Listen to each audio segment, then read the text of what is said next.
Bonjour à tous, c'est encore le Dr VRD. Bienvenue dans cette autre masterclass du Dr VRD. Aujourd'hui, nous allons parler des bonnes pratiques en termes de climatisation. Voyez-vous, avec le réchauffement climatique et l'augmentation de la température globale de la planète, on se retrouve tous à militer pour lutter contre le réchauffement climatique. Mais les frigoristes ont un rôle important à jouer, notamment à cause de leur réfrigérant qu'ils utilisent dans leur circuit frigorifique. Le réfrigérant, c'est le gaz qu'ils utilisent. On se retrouve donc avec des frigoristes qui rejettent des quantités importantes de réfrigérant là à l'air libre et ça a un impact considérable sur la planète. Donc aujourd'hui, avec ce masterclass, je vais vous montrer exactement comment est-ce que les frigoristes influencent également le réchauffement climatique et comment, en faisant de bonnes pratiques ou alors en limitant les émissions de réfrigérant dans l'atmosphère, on peut également à notre niveau lutter contre le réchauffement climatique. Souvenez-vous, le réchauffement climatique, ce n'est pas l'affaire d'une seule personne, c'est l'affaire de tout le monde. Lorsqu'il fait soleil, vous ressentez la canicule, le soleil qui vous chauffe là et la température qui augmente, tout le monde est interpellé. Les forêts qui brûlent à cause de la température qui augmente drastiquement. Les glaciers également qui fondent, tout cela c'est cumulatif. Mais si on se dit tout simplement que c'est le CO2 qui est responsable ou alors ce sont les véhicules qui sont responsables, on se met le doigt dans l'œil. Alors si tu es intéressé, si tu es frigoriste et tu aimerais faire de bonnes pratiques en termes de climatisation comme de réfrigération ou en manipulation de fluides frigorigènes, alors suis cette vidéo jusqu'à la fin. N'oubliez pas de liker, de partager. Élargissons la communauté VRD et ensemble allons plus loin. Sans plus attendre, nous allons commencer. Mais avant de commencer le cours sur les bonnes pratiques en termes de climatisation, on va revenir avec les concepts de réchauffement climatique. Il y a deux thèmes qui s'affrontent ou qui ressortent et qu'on ne comprend pas très bien, qu'on n'arrive pas à faire le distinguo, à savoir l'appauvrissement de la couche d'ozone et l'effet de serre. C'est quoi la différence entre les deux? Bien sûr, comme vous l'aurez remarqué, j'ai un marqueur et on va aller de manière explicative. Vous voyez, si on considère que ici, c'est la Terre en plan, bien sûr, la Terre ronde, mais on considère que c'est la Terre en plan. Dans l'atmosphère, il y a une couche importante ici qu'on appelle la couche d'ozone. Le rôle de la couche d'ozone est de nous protéger contre le rayonnement ultraviolet qui vient du soleil. Lorsque ça touche l'ozone, l'ozone filtre une partie du rayonnement solaire. Vous voyez, ça filtre une partie, donc ça ne vient plus de la même intensité, ça a atténué, ça a diminué, ça a filtré une partie de ce rayonnement UV en provenance du soleil. Ça fait donc que ce qui va arriver à la Terre, c'est un rayonnement moindre, donc on ne va pas trop sentir les effets. Cependant, s'il arrivait que cette ozone, comme on le comprend très bien, s'appauvrit ou alors diminue, si la concentration d'ozone diminue, le rayonnement solaire impactera plus sur la Terre, d'où l'augmentation de la température et les canicules que l'on observe très régulièrement dans les périodes d'été. Maintenant, le deuxième phénomène, qui est le phénomène effet de serre. Ici, on est dans la couche supérieure de l'atmosphère, la stratosphère, c'est là où il y a la concentration d'ozone. Mais dans la couche plus basse, on a ce qu'on appelle les gaz à effet de serre. Ici, quelque part, on a ce qu'on appelle les gaz à effet de serre, GAS.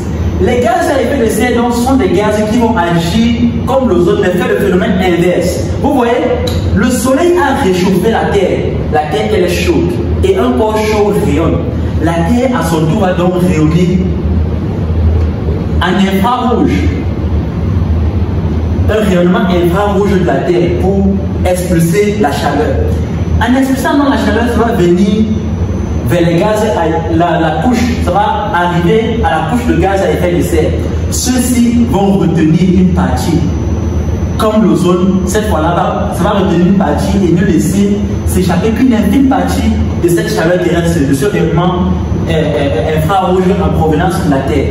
Vous voyez un peu, c'est comme une couche qui empêche que la Terre n'expédie sa chaleur dans l'espace. On fait une nuance et on fait une pause. Si les gaz à effet de serre n'existaient pas, la Terre serait un gros glacier. Pourquoi? Parce que la Terre va perdre totalement sa chaleur. Ce Ce sont des gaz à effet de serre qui font que la Terre ne perde pas totalement sa chaleur. Maintenant, si la concentration en gaz à effet de serre est également trop importante, ça va limiter la partie du rayonnement qui sort. Donc du coup, ça va tout capter la chaleur terrestre et on serait dans un niveau où la Terre ne va plus arriver à respirer parce que le rayonnement que ça émet n'arrive plus à sortir de la côte terrestre de l'atmosphère à cause des gaz qui à effet de serre. Est-ce qu'on s'entend là? Je vous explique un peu, c'est comme votre voiture, votre véhicule. Lorsque vous garez un véhicule là, dehors, en plein soleil, le rayonnement qui entre dans votre véhicule cherche à sortir. Mais à cause de la vitre gaz à effet de serre, vous avez cette chaleur-là qui n'arrive pas à sortir de votre véhicule. Du coup, lorsque vous venez en plein midi, ouvrez votre véhicule, vous sentez comme une grosse canicule, une grosse bouffée de chaleur. C'est exactement la même chose, mais à l'échelle planétaire. C'est dû du fait des gaz dits à effet de serre. On a donc fait le distinguo. Pour un petit récapitulatif, on a l'ozone qui protège la Terre du rayonnement ultraviolet en provenance du soleil, d'une part. Et d'autre part, on a les gaz à effet de serre qui permettent à la Terre, qui permettent de limiter la déperdition du rayonnement infrarouge de la Terre vers l'espace. Si les gaz à effet de serre, la couche des gaz à effet de serre est trop importante, on aura une forte concentration de chaleur sur la Terre, d'où les canicules. Par contre, également, si c'est trop petit, ou alors si ça s'amenuise considérablement, on aura plutôt une terre glaciale. Les gaz à effet de serre sont plutôt un mal nécessaire. Ça doit être là, ni en trop grande quantité, ni trop faiblement. C'est un peu comme la glycémie pour le corps humain. Ça doit être ni trop élevé, ni trop bas. Donc là, j'espère qu'on a posé exactement les bases pour les fondations. Revenons maintenant aux frigoristes. Comment est-ce qu'ils impactent dans ce phénomène? Les frigoristes utilisent des réfrigérants. Les réfrigérants sont des fluides frigogènes qu'on utilise dans les installations de climatisation, de tout ce qui a trait au froid, congélation, cryogénie et tout cela. Sauf que on avait déjà à la base des fluides frigogènes qui pouvaient agir soit sur l'ozone, soit la concentration des gaz à effet de serre. On a donc établi ce qu'on appelle une classification des fluides frigogènes. Vous voyez, on a deux facteurs qui permettent de classer les fluides frigogènes. On a déjà le potentiel d'appauvrissement de l'ozone, ou alors on a une destruction, le potentiel de destruction de l'ozone et le potentiel de réchauffement global. Deux paramètres essentiels et importants. Quand on parle de potentiel de destruction de l'ozone, on parle des gaz qui agissent ici. Quand on parle de potentiel de réchauffement global, on parle des gaz qui agissent sur, qui sont à effet de serre, qui se limitent là. Maintenant, si on prend un gaz que les frigoristes utilisent, comme par exemple le R11, bien sûr on l'utilise plus, mais pour que vous compreniez, lui il a un potentiel de destruction de l'ozone de 1, qui est un potentiel référence qui est déjà beaucoup trop élevé. Lorsqu'on a un gaz comme ça, on peut également classer R12 qui ont des potentiels de 1. Ils sont ce qu'on appelle les CFC, les chlorofluorocarbones, à cause du chlore qu'ils ont dans leur formule chimique. Ce chlore va donc venir ici, comme on a l'ozone. L'ozone c'est O3. Ça va détruire ce O3 et transformer ça en O plus O2. Vous voyez un peu, ça détruit l'ozone. Du coup, ça participe à l'appauvrissement de la couche d'ozone. Raison pour laquelle les protocoles, que ce soit de Montréal ou que ce soit de Kyoto, ont limité donc l'utilisation de ces gaz qui ont un potentiel de destruction de l'ozone. Déjà, on base ça et on ne doit plus les utiliser en tant que fluide frigogène parce que si on les émet dans l'atmosphère, on aura un impact sur l'ozone. Le deuxième élément, c'est le potentiel de réchauffement global. Le potentiel de réchauffement global, le plus souvent, lorsqu'on parle de l'ozone, de l'effet de serre, on voit le CO2, qui est un gaz à effet de serre, mais également le méthane, qui est un puissant autre gaz à effet de serre. On se limite au CO2 parce que le CO2, c'est la référence. Le CO2 a un potentiel de réchauffement global de 1. Ça, c'est la référence parce que quand on parle de gaz à effet de serre, on regarde le CO2 et c'est lui l'étalon en fait. Vous allez comprendre. Si le CO2 est à 1, vous voyez, si on revient dans les fluides frigogènes qui ont remplacé les R12, on prend par exemple le R22. Si on prend le R22 qui lui, cette fois-là, n'est plus un CFC, chlorofluorocarbone, mais un H, CFC, hydrochlorofluorocarbone. Il a toujours un élément de chlore, mais cette fois-là c'est atténué, ce qui fait que son potentiel de destruction de l'ozone, au lieu d'être à 1, est plutôt à 0,05. Avec 0,05, on est en dessus de 1. Et son potentiel de réchauffement global est de 1810. Vous voyez? Ça veut dire quoi? Ça veut dire que non seulement le R22 agit sur la couche d'ozone, mais également il agit également en tant que gaz à effet de serre, parce que lorsque vous le libérez, il va venir amplifier la couche de gaz à effet de serre. Et une couche de gaz à effet de serre amplifiée, c'est une planète qui ne respire pas et qui accumule sa chaleur, et on a les canicules. Lorsque on est face à cette situation, on a également donc limité l'utilisation du R22.